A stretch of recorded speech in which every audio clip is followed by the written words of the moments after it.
అందరికీ స్వాగతం. మనం ఈరోజు స్థానిక వ్యాపారాలు అంటే మన లోకల్ బిజినెసెస్ ఆన్లైన్లో ఇంకా బాగా ఎలా పెర్ఫామ్ చేయగలవో చూద్దాం.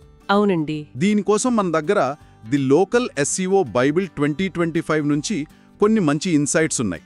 వాటిని కొంచెం డీప్గా అనలైజ్ చేద్దాం సింపుల్గా. ఖచ్చితంగా. ఎందుకంటే గూగుల్లో ముఖ్యంగా ఆ లోకల్ సర్చుల్లో టాప్లో రావడం ఎంత ఇంపార్టెంటో మనకు తెలుసు. మరి ఈ పుస్తకం ఏం చెప్తోంది? ఏమైనా కొత్త స్ట్రాటజీస్ ఉన్నాయా? అవును, అదే చూద్దాం. అంటే బేసిక్స్ కాకుండా ఇంకాస్త స్పెసిఫిక్గా చూడండి. ఈ పుస్తకంలో ఒక కేస్ స్టడీ ఉంది. ఒక US ట్రక్ రిపేర్ షాప్ అట. ఓకే. వాళ్ళ వీక్లీ కాల్స్ అంటే వారానికొచ్చే ఫోన్ కాల్స్ కేవలం 8 నెలల్లో 55 నుంచి 100 పైకి పెరిగాయట. ఆగస్టు 2023 నుంచి ఏప్రిల్ 2024 మధ్యలో. అబ్బో, డబుల్ అయినట్టే కదా ఆల్మోస్ట్ డబుల్. వాళ్ళు ఈ బుక్లో చెప్పిన స్ట్రాటజీస్ వాడారట. ముఖ్యంగా గూగుల్ బిజినెస్ ప్రొఫైల్ అంటే GBP సర్వీసెస్ ఆప్టిమైజేషన్ మీద బాగా ఫోకస్ చేసినట్టున్నారు. Okay, let's unpack this. ఆ ట్రక్ షాప్ ఎగ్జాంపుల్ చాలా ఇంట్రెస్టింగ్గా ఉంది. వాళ్ళు ఆ GBP సర్వీసెస్ సెక్షన్ని బాగా వాడుకున్నారన్నమాట. అంటే కస్టమర్లు సరిగ్గా ఏమని వెతుకుతున్నారో ఆ లాంగ్ టెయిల్ కీవర్డ్స్తో మ్యాచ్ అయ్యేలా సర్వీసెస్ని లిస్ట్ చేయడం. అంటే హైవే X దగ్గర 24 గంటలు సెమీ ట్రక్ టైర్ రిపేర్ లాంటివా? ఎగ్జాక్ట్లీ, అలాంటి స్పెసిఫిక్ కీవర్డ్స్. ఇది రెలవెన్స్ ఫ్యాక్టర్ని బాగా బూస్ట్ చేస్తుంది. అర్థమైంది. సో లోకల్ SEOలో మనం ఎప్పుడు వినే ఆ 3 పిల్లర్స్ ప్రాక్సిమిటీ, రెలవెన్స్, ప్రామినెన్స్లో ఈ రెలవెన్స్ని పెంచడానికి ఇదొక మంచి టెక్నిక్ అనమాట. అవును. మరి ప్రాక్సిమిటీ గురించి అంటే సింపుల్గా దగ్గరగా ఉండటమేనా, లేక ఈ పుస్తకంలో ఏమైనా కొత్త పాయింట్స్ ఉన్నాయా? ప్రాక్సిమిటీ అంటే కేవలం ఫిజికల్ డిస్టెన్స్ మాత్రమే కాదు. చూడండి, పుస్తకం ఏం చెప్తోందంటే గూగుల్ సర్వీస్ ఏరియా బిజినెస్లకు అంటే ప్లంబర్స్ లాంటి వాళ్ళకి, ఇంటికొచ్చి సర్వీస్ ఇచ్చేవాళ్ళు, అవును, వాళ్ళకి ఇంకా ఫిజికల్ స్టోర్స్కి ఈ ప్రాక్సిమిటీని క్యాలిక్యులేట్ చేసే విధానంలో కొంచెం తేడా ఉంటుంది.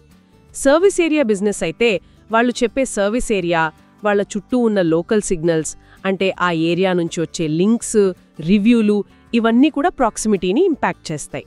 ఓ, అంటే స్టోర్ సిటీ సెంటర్లో లేకపోయినా సరే మనం మన ర్యాంకింగ్ ఏరియాని కొంచెం పెంచుకోవచ్చా? అవకాశం ఉంది, సరైన లోకల్ సిగ్నల్స్ ఉంటే గనక. ఓకే, మరి ప్రామినెన్స్, దీనికి రివ్యూలు, లింకులు ఎక్కువ ఉంటే సరిపోతుందా? క్వాలిటీ ఎంత మ్యాటర్ అవుతుంది? క్వాలిటీనే కింగ్ అండి. 100 చెత్త డైరెక్టరీలలో లిస్టింగ్స్ కన్నా మీ ఇండస్ట్రీకి రెలవెంట్గా ఉండే లేదా మంచి పేరున్న లోకల్ సైట్ నుంచి వచ్చే 1-2 మంచి లింక్స్ అయినా ఎక్కువ పవర్ఫుల్. పుస్తకం ఇంకో పాయింట్ ఏం చెప్తోందంటే అన్స్ట్రక్చర్డ్ సైటేషన్స్ కూడా ఇంపార్టెంట్ అని. అన్స్ట్రక్చర్డ్ అంటే బ్లాగ్స్లో గానీ, న్యూస్ ఆర్టికల్స్లో గానీ, సోషల్ మీడియాలో మీ బిజినెస్ పేరుని జస్ట్ మెన్షన్ చేయడం అన్నమాట. ఇవి కూడా ప్రామినెన్స్కి హెల్ప్ చేస్తాయి. ఇక NAP consistency, name, address, phone number. అవును, అది అన్ని చోట్ల ఒకేలా ఉండడం. ఇది టెక్నికల్ పాయింట్లా అనిపించినా గూగుల్కి మీ బిజినెస్ ఎంత జెన్యూన్, ఎంత నమ్మదగింది అని చెప్పే సిగ్నల్ ఇది. చిన్న స్పెల్లింగ్ మిస్టేక్ ఉన్నా కన్ఫ్యూజన్ వస్తుంది. నిజమే. ఇక GBPకొస్తే ఆ ట్రక్ షాప్ వాళ్ళు సర్వీసెస్ ఆప్టిమైజ్ చేశారన్నారు. ఇంకేమైనా కీ పాయింట్స్ ఉన్నాయా GBP గురించి ఈ బుక్లో? ఉన్నాయి. ప్రైమరీ కేటగిరీ సెలెక్షన్, అది చాలా చాలా ముఖ్యం. మీ మెయిన్ బిజినెస్ ఏంటో కరెక్ట్గా రిఫ్లెక్ట్ చేయాలి. ఓకే. ఇక సెకండరీ కేటగిరీలు కూడా యాడ్ చేయొచ్చు, కానీ అవన్నీ రెలవెంట్గా ఉండాలి, సంబంధం లేని పెట్టకూడదు. మీ కాంపిటీటర్స్ ఏ కేటగిరీలు వాడుతున్నారో చూడటానికి ప్లోపర్ లాంటి టూల్స్ హెల్ప్ చేస్తాయని కూడా ఉంది ఇందులో. ఇంట్రెస్టింగ్. ఇంకోటి business name, title, Google guidelines follow అవుతూ 1-2 కీవర్డ్స్ని పేరులో న్యాచురల్గా పెట్టగలిగితే అది ఇంకా మంచి ర్యాంకింగ్ ఫ్యాక్టర్ అట. కాకపోతే జాగ్రత్తగా ఉండాలి, స్పామ్లా అనిపించకూడదు. రైట్, గైడ్లైన్స్ ముఖ్యం. సరే, ఇక వెబ్సైట్ ఆప్టిమైజేషన్ సంగతేంటి? టైటిల్ ట్యాగ్స్, కీవర్డ్స్ ఇవి మనకు తెలిసినవే కదా. అవును, బేసిక్స్ ఎప్పుడు ఫౌండేషనే.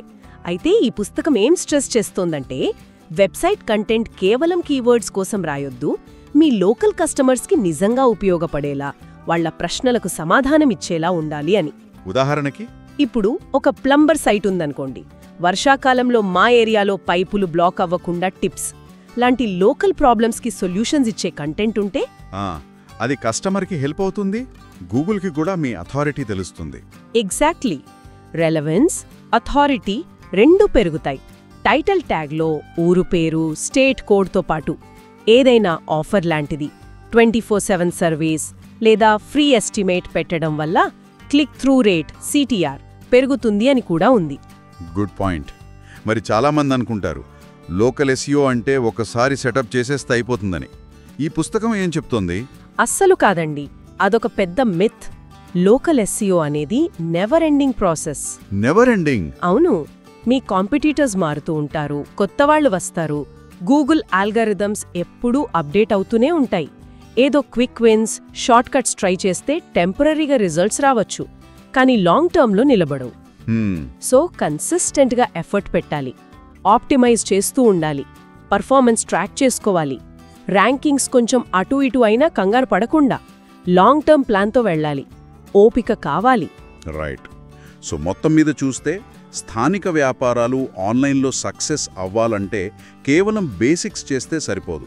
జీఎంబీని డీప్గా ఆప్టిమైజ్ చేయాలి, వెబ్సైట్ కంటెంట్ని లోకల్ నీడ్స్కి తగ్గట్టు మార్చాలి, మంచి క్వాలిటీ ఆన్లైన్ ప్రెజెన్స్ అంటే సైటేషన్స్, లింక్స్ బిల్డ్ చేసుకోవాలి.